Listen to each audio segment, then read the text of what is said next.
저는 오늘 이 시간에 왜 많은 가정들이 파괴되고 있는가, 이와 같은 제목으로 말씀을 나누고자 합니다. 우리 사회의 가장 기초적인 단위가 바로 가정입니다. 그리고 가정의 기본적인 구성 요소가 부부인 것입니다. 이러므로 남편과 아내의 관계가 원만하지 못해서 파괴되면은 그 가정이 파괴된 가정을 많이 가지고 있을수록 그 사회는 불안하고 그 국가는 위약해지고 마는 것입니다.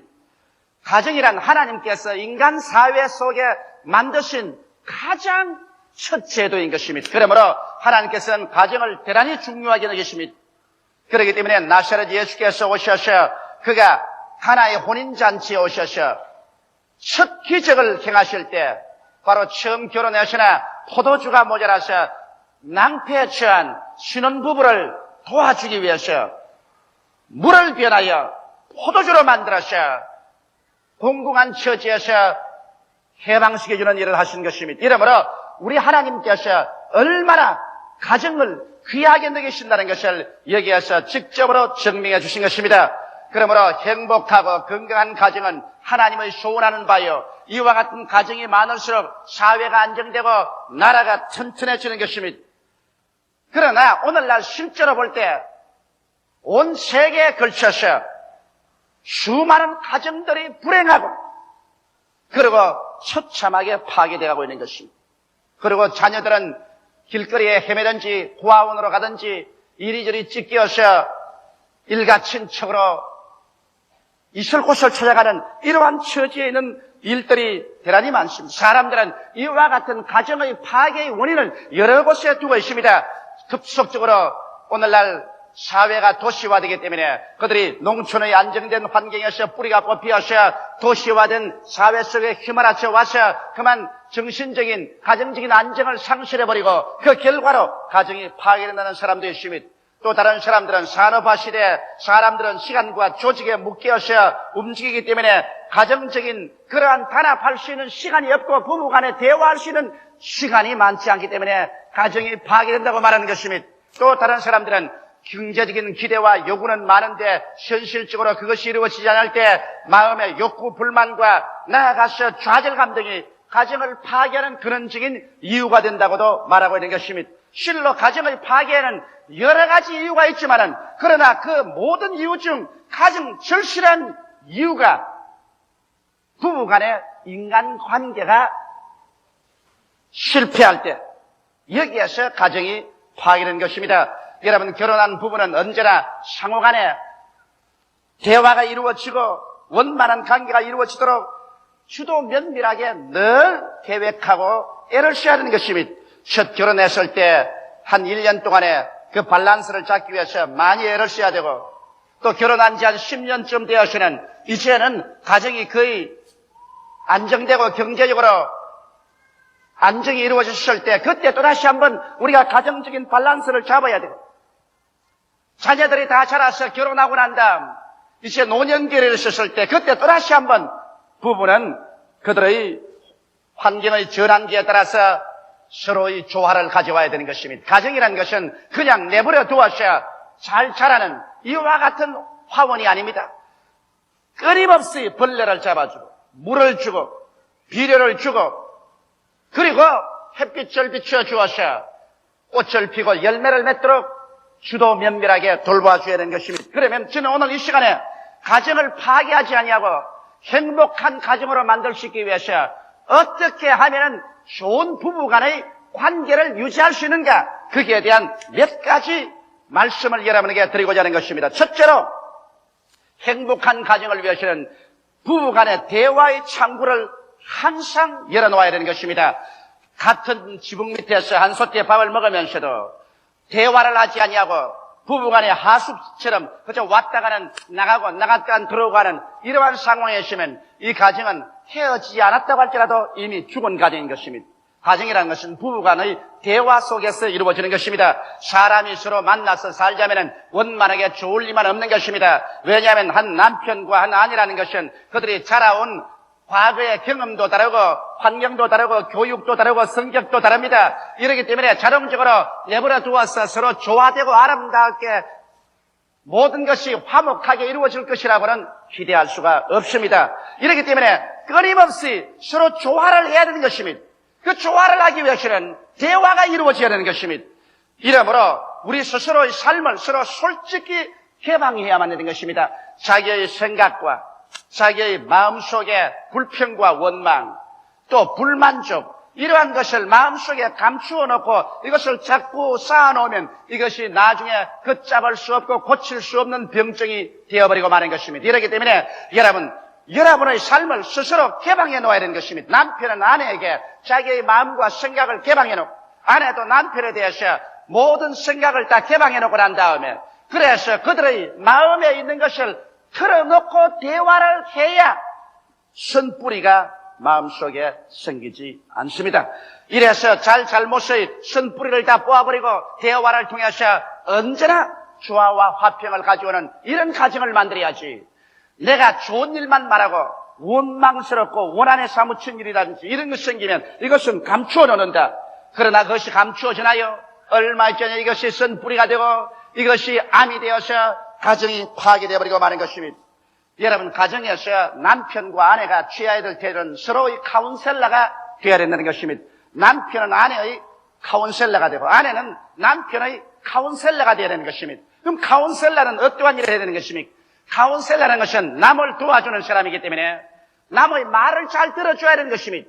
서로 말을 도와줘야지 일방적인 말만 하고 다른 사람 말만 하면 그런 소리 하지 마라, 시끄럽다, 입 닥쳐버리라 이렇게 말하면 그럼 카운셀러가 될 수 없는 것입니다. 남편은 아내의 말을 죄다 들어주고 그리고 있는 힘을 다해서 최대로 이해하려고 노력하고 그리고 아내의 위치를 동정하고 문제점을 해결에 도움을 주려고 애를 써야 되는 것입니다. 또 아내는 아내대로 남편하고 대화를 할 때 남편의 말을 들어주고 이해하고 그리고 동정하고 남편의 문제를 해결해 주려고 노력하고 애를 써야만 되는 것입니다. 이와 같이 서로서로의 카운셀러가 되어야지 일방적으로 명령만 내리고 다른 사람의 말은 짓밟아 버리는 이와 같은 태도를 취하면 그 가정은 벌써 파괴의 씨앗이 심어져 버리고 마는 것입니다. 이러므로 행복한 가정은 상호간에 대화의 창구를 항상 열어놓고 서로서로의 카운셀러가 되어야 되는 것입니다. 둘째로 여러분, 부부가 결혼하고 난 다음에는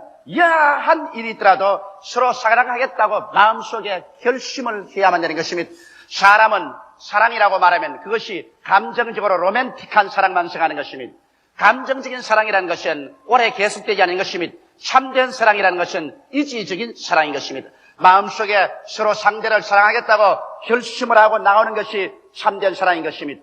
어제 내가 편지 한 통을 받았는데 어떤 자매님이 눈물을 흘린 편지를 왔었습니다. 그는 결혼을 하고 자녀 하나를 낳았는데 그가 정신분열증을 일으켜서 병원에 입원을 했다가 그것이 고침을 받고 나왔다는 것입니다.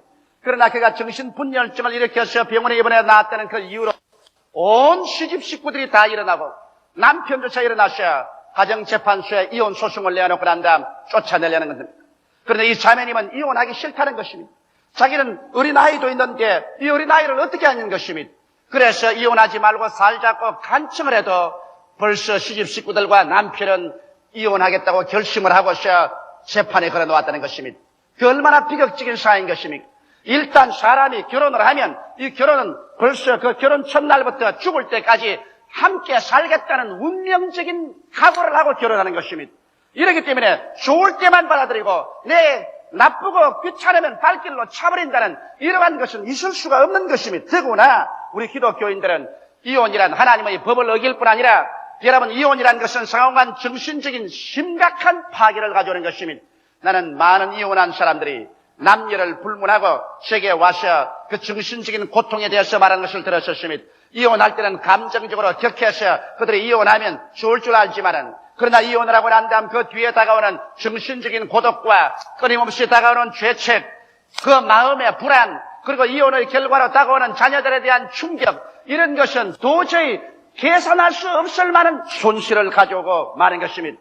이렇기 때문에 여러분, 우리는 일단 결혼하고 나면은 어떻게 되든지 서로 사랑하겠다고 마음속에 결심을 내려버리고 이혼하겠다, 헤어지겠다는 그러한 생각은 아예 없애버려야만 되는 것입니다.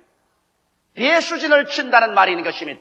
뒤로 물러가지 못하게 강이나 바다를 뒤로 두고서 싸우는 것이 배수진인 것입니다. 일단 결혼은 배수진을 치는 것입니다. 뒤로 돌아보지 않아야 되고 뒤로 돌아갈 길 다리를 다 불태워버려야 되는 것입니다. 오직 전진만 있을 따름이지 후퇴는 있을 수가 없다.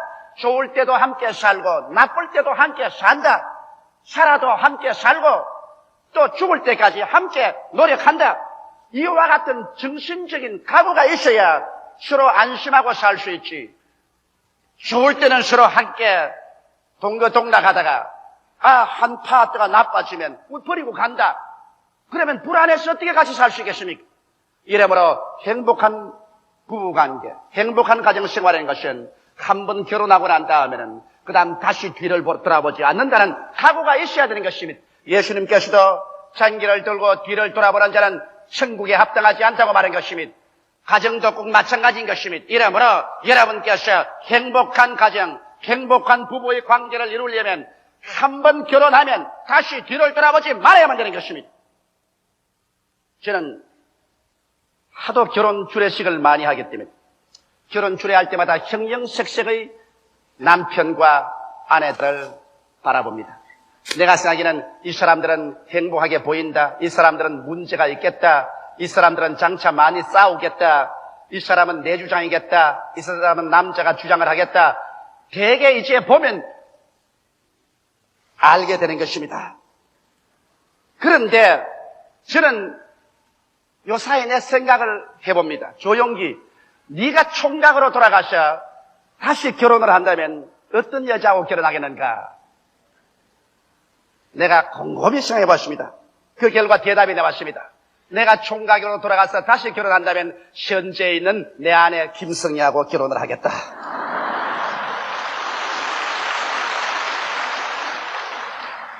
살아보니까 함께 울고 함께 웃으면서 짐을 함께 걸머쥐고 살았다는 것이 얼마나 훌륭하고 좋은지 몰라요. 그리고 또 살아가면 결점은 자꾸 사라지고 장점만 자꾸 보고 살아야지. 결점을 자꾸 들춰내고 살면은 자기도 불행해지고 남도 불행하게 만들어버리고 마는 것입니다. 이 세상에 완전한 사람은 한 사람도 없습니다. 자기도 완전하지 못한데 누구를 완전하다고 요구하는 것입니까? 이러므로 일단 결혼했으면 여하간 어떻게든지 서로 사랑했다고 결심해야 행복한 부부관계와 가정을 가질 수가 있는 것입니다. 셋째로 여러분 행복한 가정생활을 위해서는 상대를 자기의 이상형이 되라고 강요하지 말아야만 되는 것입니다. 인간은 태어날 때부터 개성과 인격을 갖고 태어납니다. 이 개성과 인격이 짓밟힐 때 서로 마음의 상처를 입고 그리고 교제가 끊어지고 마는 것입니다. 사람들은 처음 결혼할 때 상대방을 자기의 취미에 맞고 이상에 맞도록 변화시킬 수 있다고 생각하는 것입니다. 그래서 남편은 아내를 욱박지르라도 내 생각대로 만들고 아내는 또 남편을 주물럭거려서라도 내 이성에 맞는 그 성격 소유자로 만들 수 있다고 생각하지만 그렇지 않습니다. 성격이라는 것은 마치 하나님께서 도장을 찍어서 내보는 것 같아서 일단 그 성격으로 태어나면 아무리 해도 그 성격이 변화되지가 않습니다. 그것이 정결하게 되고 깨끗하게 될 수는 있어도 근원적인 성격이 변화되지 않는 것입니다. 이렇기 때문에 우리가 결혼하고 살면 남편은 아내의 성격을 잘 이해해서 그 성격에 적용하면서 살려고 하고 아내도 남편의 성격을 잘 이해해서 그 성격에 적용하려고 해야 되는 것입니다. 나는 우리 가정을 보더라도 우리 집사람하고 저하고 성격이 대단히 다릅니다. 왜 다르냐 하면 저는 몹시 피곤할 때 우리 집사람이 피곤하니까 비타민 하나를 먹으라 하면 비타민이 입에 넘어가기 전에 벌써 힘이 생겨요, 내 몸에. 그래서 내가 비타민을 마시면 벌써 힘이 생긴다 그러면 저렇게 노적을 뜬다 그럽니다. 그런데 실제로 힘이 생기거든. 그건 왜냐? 비타민이 들어가서 소화가 되었음이 생이 아니라 벌써 정신적인 반응이 것처럼 빠르다는 것입니다. 그러나 우리 집 사람은 비타민을 먹고 3시간이 지나야 힘이 생길 똥말똥한 것입니다. 그럼 서로 그렇게 성격적인 차이가 있는데 그걸 보고서 당신은 왜 그렇게 노적을 뜨고 성격이 빠르냐고 그 고치라고 해도 그 성격 안 고쳐집니다. 또 나는 우리 집사람 보고 왜 슬로우냐 그 좀 슬로우하지 말고 좀 팔딱팔딱 해라 싸움밖에 안 되는 것입니다. 이러므로 우리 두 사람이 살다가 보면 저는 외국 여행 가면 비행장을 1시간 전에 가는데 우리 집 사람은 한 15분 전에 나갑니다. 나는 1시간부터 짐을 다 뿌려놓고 앉아가지고 일어났다가 앉았다가 일어났다가 앉았다가 우리 집 사람은 15분 전까지 편안하게 있습니다. 그래서 결혼 초년에는 이것 때문에 서로 부딪히고 많이 논쟁을 했지만은 이제는 서로 이해하고 조화가 되어서 나는 1시간짜리 우리 집 사람은 15분짜리 그래서 두 사람이 좋아해서 30분으로 낙착을 딱 지어버리겠습니다. 성격이란 것은 그런 쪽으로 변화가 되지 않기 때문에 서로 인한해서 조화를 시켜야지 이것을 내 일방적으로 끌어다가 강제로 굴복시키려고 하면 거기에서부터 상처가 나기 시작하고 그것이 성격적으로 벌써 삐뚤어지기 시작하는 것입니다. 이러므로 이기주의는 가정을 석고화시켜버린 것입니다. 남편은 남편대로 내 뜻대로 하지 않으면 안 된다. 내가 우리 집의 폭군이다. 이기주의를 만들면 그 아내는 나중에 석고가 되어버린 것입니다. 그 남편 시킨 대로 하지요. 하지만은 감정도 다 버려버리고 사랑도 다 버려버리고 이제 할 수 없으니까 순종한다. 이래서 나와 너의 대화, 인격적인 대화가 되지 않냐고 나와 그것의 대화, 사람과 물건과의 대화가 되는 것입니다.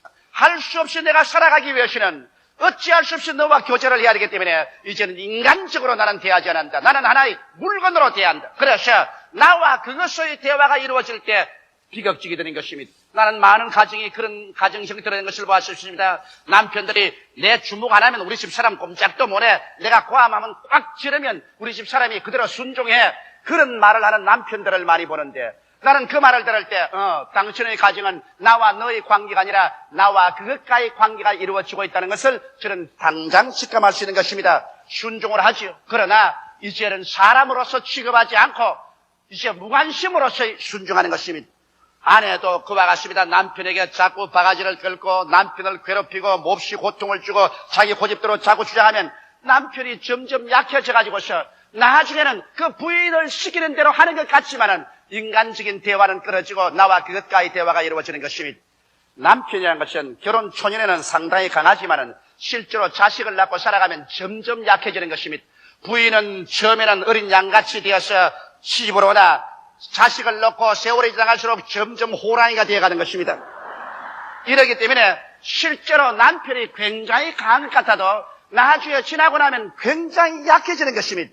이러기 때문에 서로서로의 고집을 부려서 상대를 내게 굴복시키려고 하면은 결과적으로 나와 그것과의 대화 속에는 행복이 없어져 버리고 마는 것입니다. 나와 너와의 대화 속에서 서로 이해하고 서로 사랑하고 서로 동정하고 서로 협조하는 삶이 되기 위해서는 상대를 자기의 이상형이 되라고 강요하는 그러한 일이 없어야만 되는 것입니다. 넷째로 행복한 가정은 창조된 자기의 본분을 용납해야 되는 것입니다. 물론 남자는 남자된 것을 후회하는 사람이 별로 없습니다. 남자된 본분을 받아들여서 난 남자로서 살아간다고 하지만은 여자는 여자된 것을 후회하는 사람 내가 많이 보았었습니다. 신앙 상담에 와서 저게 목사님 내가 어쩌다가 여자가 돼가지고서 이렇게 왜 괴롭습니까? 탄식하는데 이것은 아무리 탄식해도 소용이 없습니다. 왜냐하면 창조주 여호와 하나님께서 남자는 남자로 만들어 놓으시고 여자는 여자로 만들어 놓았기 때문에 남자는 남자로서의 자기의 본분을 감사하게 받아들이고 자기 임무와 책임을 다할 것이고 여자는 여자로서의 자기의 본분을 받아들이고 임무와 책임을 다할 줄 알아야만 되는 것입니다. 오늘날 많은 여성들이 여성 자유해방 운동을 주장하고 난 다음 남녀 동등으로서 집에 와서 어린애기 기저귀 가는 것부터 시작해서 부엌에 밥하는 것까지 모두 다 남편과 동등하게 해야 되겠다. 이래서 그 권리를 주장하고 나와서 가정이 묵사발이 되는 사람들이 많이 있습니다. 이와 같이 하지 말고 창조된 자기의 본분을 용납해서 남편은 남편이 할 일이 있고 아내는 아내의 할 일이 있는 것입니다. 그 본분에 감사하고 그게 만족해서 살 때 서로 조화가 되고 잘 살아가지는 것입니다. 해는 해로서의 할 일이 있고 달은 달로서의 할 일이 있는 것입니다. 남자로서 할 일이 있고 여자로서 할 일이 있는 것입니다. 아버지의 일이 있고 어머니의 일이 있는 것입니다. 서로 본분을 가지고서 그것을 만족하고 감사하게 받아들이고 살 때 행복하고 조화된 부부관계가 이루어지고 가정이 이루어지는 것입니다.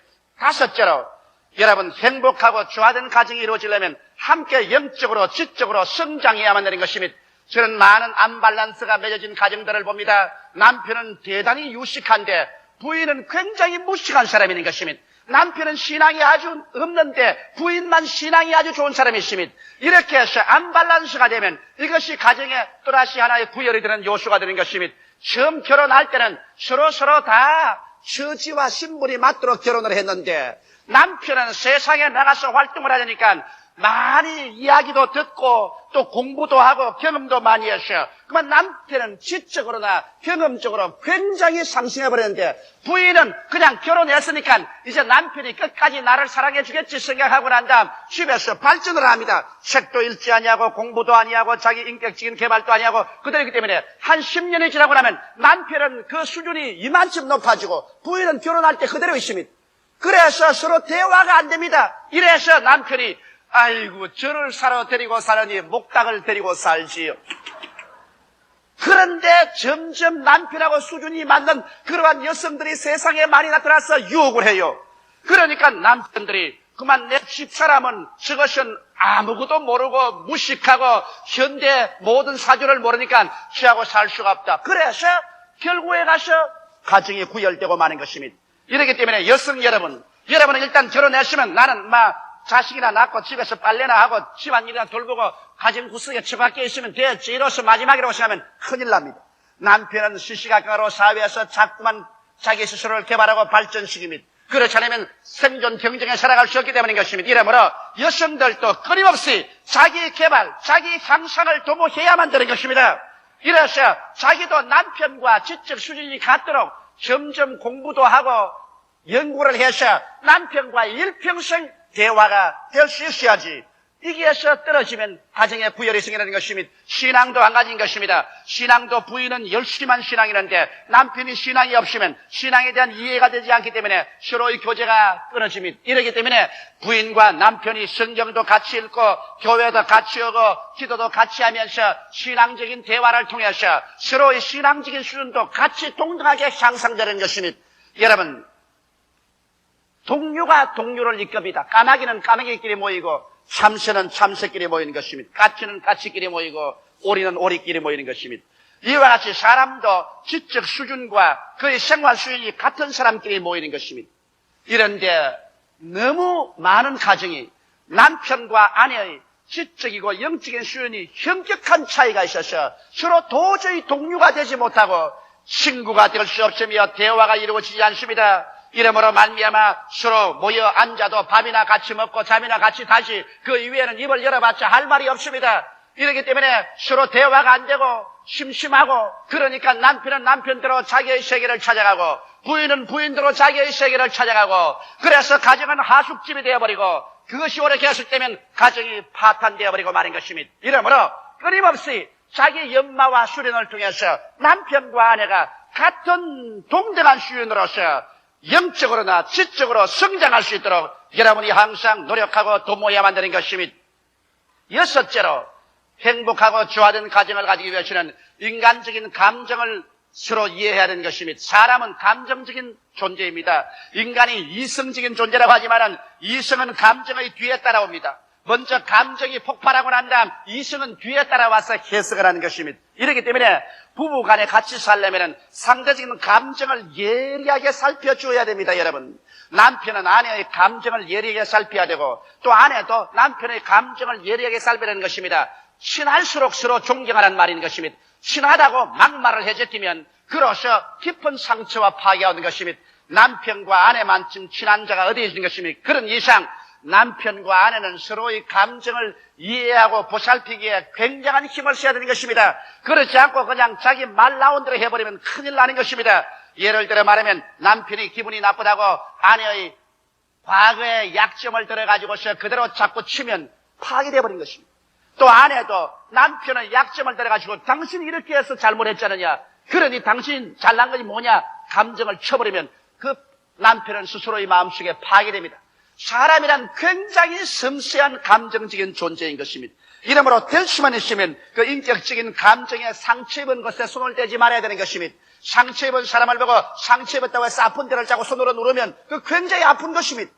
이러기 때문에 감정을 서로 이해해서 상대방의 감정에 상처를 입히지 말아야 되는 것입니다. 그리고 또 혹시 상처를 입혔을 때는 용서를 빌고 또 용서해야 되는 것입니다. 서로 남편과 아내 간에 내가 잘못했습니다, 이 말 한마디 못해서 파괴되는 가정이 많습니다. 남편이 아내에게 내가 그래도 남편인데 내가 너에게 잘못했다고 말을 해? 또 아내는 아내대로 내가 무엇 때문에 그 사람에게 잘못했다고 내가 해?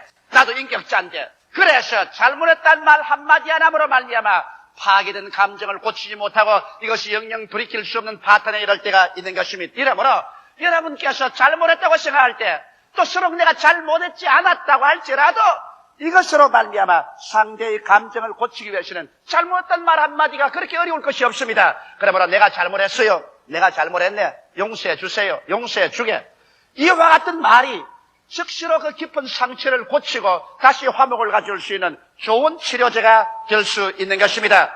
이러므로 가정, 부부의 관계는 하나의 예술 작품입니다. 법적인 묶임이라고 생각하면 안 되는 것입니다. 아름다운 예술 작품인 것입니다. 여기에 성가대원들과 오케스트라가 아름다운 찬양을 불렀는데 이거 예술 작품으로서의 조화와 질서를 잡지 않았으면 이런 아름다운 음악이 안 됩니다. 부부 관계도 그와 같은 것입니다. 그대로 결혼했으니 그대로 내버려두면 생활이 된다고 생각하면 거대한 오해인 것입니다. 이것은 하나의 예술 작품으로서 끊임없는 관심과 관찰과 예술적인 노력이 아니고는 우연한 성공이란 절대로 오지 않고 우연한 축복이라는 것도 오지 않은 것입니다. 가정이 불행하면 삶의 기쁨이 다 사라지고 삶의 이욕도 사라지는 것입니다. 그래서 모든 일에 낭피하고 마는 것입니다. 그러나 가정이 행복하면 삶의 이욕이 충천하고 살아가는 일에 행복이 넘치는 것입니다. 우리들은 하나님께로부터 받은 가정을 아름답게 성장시키어 수려한 예술 작품으로 하나님께 바쳐야 될 의무가 있습니다. 가정은 부부 그 어느 한편의 노력만으로도 안 됩니다. 두 사람이 함께 노력해야 되는 것입니다. 다 같이 고개 숙여 기도드리겠습니다. 사랑이 많으시고 거룩하신 우리 아버지 하나님, 우리는 다 가정의 산물이고 또 우리는 가정을 가졌든지 또 지금 가지고 있든지 장차 가지든지 할 사람들입니다. 사랑이 많으신 아버지 하나님이시여, 행복한 가정은 하나님 앞에서의 책임이요 의무요, 또 행복한 가정은 건강한 사회, 강한 국가를 이루가는 기초입니다. 하나님 아버지, 오늘 이 시간에 우리가 다 우리 손을 가슴에 얹어놓고 하나님 앞에서 선물로 받은 우리 가정이 진실로 행복한 가정이냐, 그렇지 않은 부부간에 마지못해서 살고 있느냐, 서로 미워하고 원망하면서 살고 있느냐, 서로 결혼한 것을 한없이 후회하면서 살고 있느냐, 우리 스스로를 살펴보고 우리 스스로를 고치게 하여 주시옵소서. 성령이여, 우리 각자의 마음속을 이 시간에 살펴보아 주시옵소서. 오늘 이 시간에 행복한 가정을 갖지 못한 사람들마다 모두 다 치료함을 입을 수 있도록 도와주시옵소서. 예수님 이름 받들어 기도드리옵나이다. 아멘.